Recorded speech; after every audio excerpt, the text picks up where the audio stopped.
So it's very interesting. So my dad's mother, my grandmother, was very religious. I mean, she would go to church every day and lived, as I said, in the Midwest in South Bend, and we lived out here. And I remember the first time we went to go visit her, my mom said, "Okay, Grandma will probably ask you if we go to church."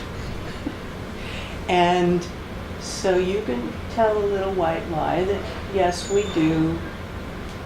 And so, so in answer to your question, I certainly did all of the things. I was baptized, made First Communion, was confirmed within the church, but we were not regular churchgoers. Especially as a younger child, we moved around so much. By the time when we settled back in California, my dad did get involved with the church and was sort of socially involved and was doing some things. But I would never say that they were in the very strictest sort of thinking of church. Especially, I remember early on around birth control. My mom said, "You know, the Pope can't decide for me whether I use that or not."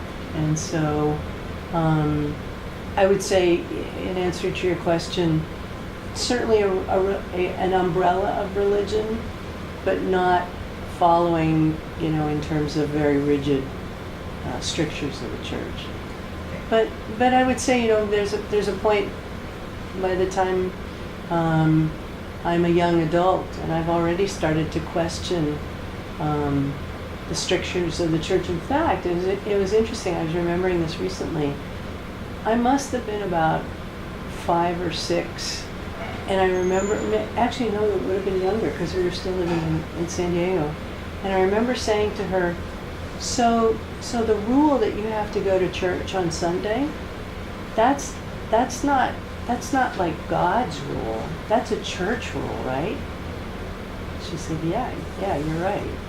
So I think at a very young age, I was already kind of questioning the structure of right, religion. yeah.